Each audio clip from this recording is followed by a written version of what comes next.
Selamat malam, Frater. Selamat malam, Romo. Kita akan sedikit bincang-bincang. Sebelumnya kita menyapa dulu para audiens kita. Ya. Selamat malam, para kaum muda yang dikasihi Tuhan. Malam hari ini saya, Romo Ignas, akan berbincang-bincang dengan Frater Valens yang saat ini sedang menjalani misi di Pelai Hari di Kalimantan Selatan. Kita akan bertanya-tanya tentang situasi di tempat itu dan juga apa yang dikerjakan oleh Frater. Silahkan saudara-saudari kaum muda untuk menyimak pengalaman Frater. Ya, Frater, selamat malam. Ini audiens kita ingin mengetahui tentang situasi di mana Frater hidup dan berkarya, dan karyanya apa saja di sana. Silahkan sebelumnya memperkenalkan diri sebelum dahulu. Ya, terima kasih Romo Ignas atas kesempatan yang indah ini. Perkenalkan, saya Frater Valentinus Rian Sirupang, CICM. Saya berasal dari Sulawesi Selatan, tepatnya Toraja Utara. Toraja Utara.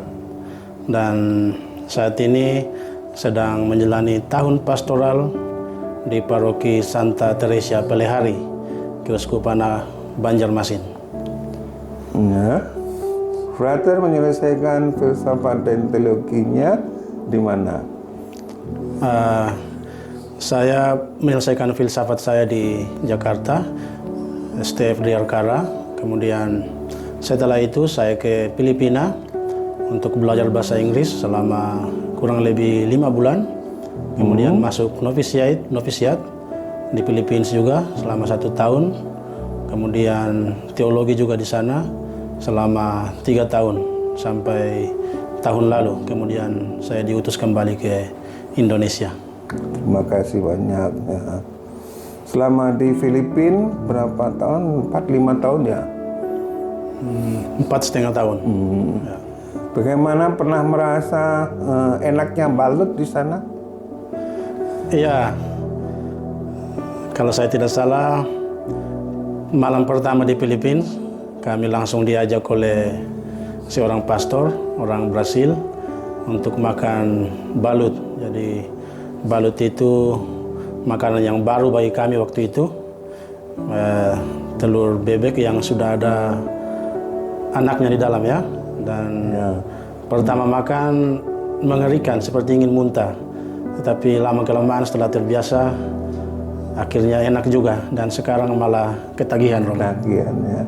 Jadi balut itu adalah telur bebek yang dieramkan. Tapi sebelum jadi anak bebek, kira-kira umur 15 hari dieramkan atau 20 hari, itu direbus dan dimakan. Jadi kalau dibuka di dalamnya itu sudah ada kepala, sudah ada bulu-bulu, tapi belum seluruhnya menjadi anak ayam. Jadi itu enak sekali. Coba nanti kalau kalian ke Filipina, dicoba, itu namanya balut. Nah, sekarang Frater menjalani tahun orientasi pastoral.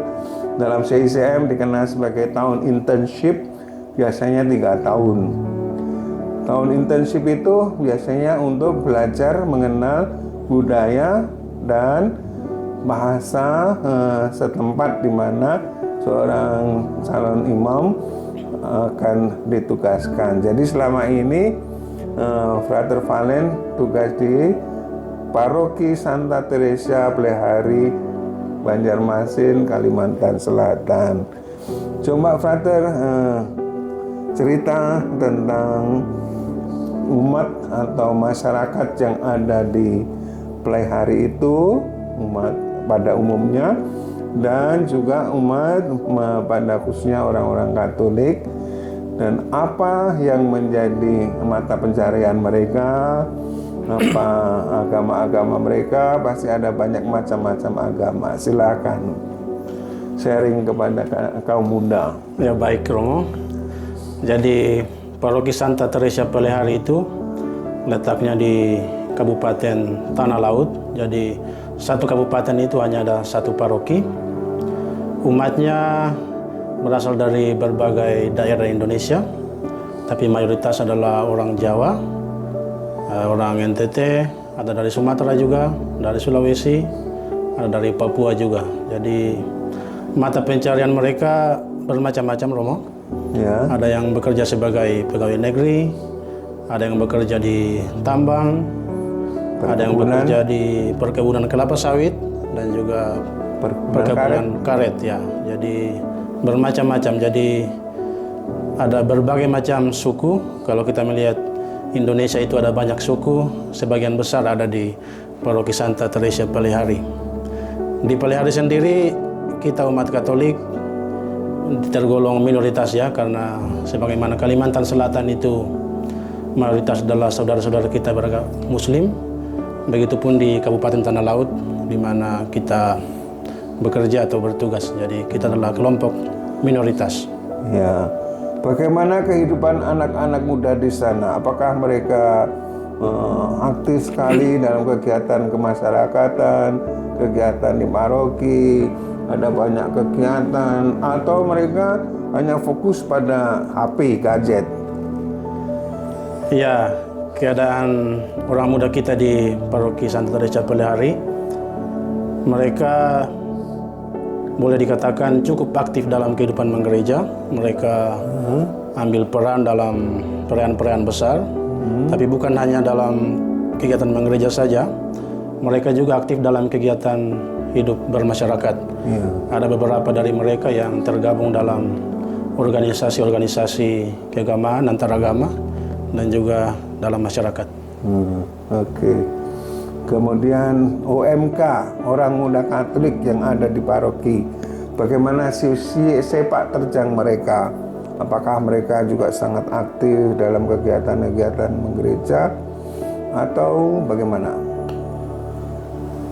OMK di Paroki Santa Teresa Pelihari, mereka cukup aktif. Seperti saya katakan tadi, mereka dari berbagai tempat, tetapi cukup mudah untuk mengajak mereka untuk bekerja sama dalam kehidupan menggereja, dan mereka cukup aktif dan bertanggung jawab sejauh pengalaman saya. Oke, baik, bagus ya.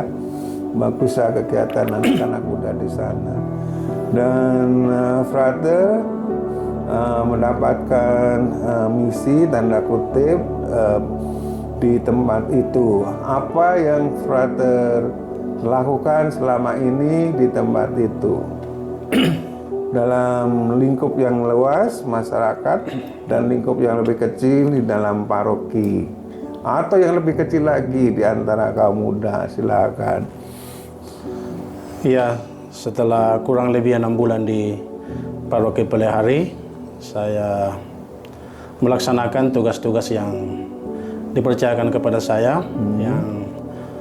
Yang pertama itu saya mengajar agama Katolik untuk siswa-siswa kita yang berada di SMA, kelas 1 dan kelas 2 SMA.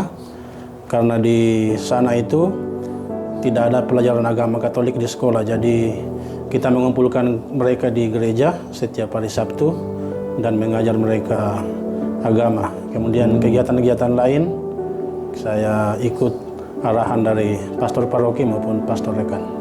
Oke. Sekarang ini siapa yang menjadi pastor paroki dan pastor rekan di sana? Pastor paroki saat ini di Pelihari, Pastor Franciscus Saverius Daru Pancoro, CICM. Kemudian Solo. Ya, dia orang Solo, orang Jawa. Kemudian pastor rekan, Pastor Beni Franciscus, CICM juga. Dia berasal dari Muna, Sulawesi Tenggara. Oke, terima kasih banyak. Kemudian bagaimana dengan bahasa di sana? Apakah tidak mengalami kendala atau tantangan atau rintangan dengan bahasa-bahasa daerah setempat, atau semua sudah menggunakan bahasa Indonesia? Iya, Seperti saya katakan tadi, mereka berasal dari berbagai suku di Indonesia, tetapi mereka menggunakan bahasa Indonesia dalam kehidupan sehari-hari. Walaupun mayoritas mereka adalah orang Jawa, tetapi dalam berkomunikasi dengan sesama, mereka menggunakan bahasa Indonesia. Dan juga bahasa Banjar sebenarnya. Mereka bisa menggunakan bahasa Banjar. Bahasa Banjar. Ya. Bahasa Banjar berbeda dengan bahasa Dayak. Ya, berbeda, Romo. Di situ ada Dayak juga atau tidak? Suku Dayak. Di paroki Pelihari ada beberapa keluarga juga orang Dayak. Dan mereka cukup aktif juga dalam kehidupan gereja. Terus menurut Frater, selama di sana ini, tantangan apa yang paling berat yang dihadapi selama ini? Tantangan yang paling berat di Pelihari adalah ketika kita mengunjungi suatu stasi, ada stasi-stasi tertentu yang sebagian besar umatnya bekerja di perkebunan. Kadang mereka pulang lambat, mereka terlambat ikut misa. Jadi itu saya pikir tantangan juga. Bagaimana kita menganimasi mereka supaya berusaha tepat waktu dalam mengikuti perayaan Ekaristi di setiap stasi. Tapi itu hanya sebagian kecil saja saya pikir. Selama di situ, Frater merasa atau mengalami kebahagiaan atau sukacita dalam pelayanan atau sebaliknya? Ya, tentu saja sebagai seorang misionaris yang diutus ke tempat yang baru. Saya orang Indonesia, tetapi Kalimantan adalah daerah yang baru bagi saya. Saya sangat berbahagia dan mereka menerima saya dengan baik. Jadi tidak ada kata penyesalan atau kesedihan ditugaskan di Kalimantan, terutama di Pelihari. Ya, yang jelas ada suatu proses pembelajaran. Nanti kalau diutus ke negara-negara lain di dunia, misalnya ke Afrika, ke Dominican Republic, ke Brasil, sudah kira-kira tahu prosesnya bagaimana gitu ya. Nah, sekarang apa yang menjadi pesan untuk OMK, kaum muda Katolik di sana? Siapa tahu ada yang ingin mengikuti jejak Frater menjadi seorang pewarta sabda Tuhan di mana akan diutus. Pesan untuk kita semua, terutama kepada kaum muda, teruslah berbuat baik dalam masyarakat, dalam kehidupan menggereja, dan cintailah gereja kita. Itu dapat diwujudkan dalam tindakan kita kepada sesama, keaktifan kita dalam kehidupan menggereja, dan itu akan dirasakan oleh banyak orang. Saya pikir itu untuk orang muda. Ya, terima kasih banyak Frater sharingnya. Ya, kita berikan dorongan kepada kaum muda Katolik yang ada di Santa Teresa Pelihari untuk maju di dalam sekolah, kuliah, bekerja, dan terutama menggereja. Kita berikan salam hidup Pelihari. Santa Teresa Pelihari, maju terus. Maju terus. Terima kasih banyak.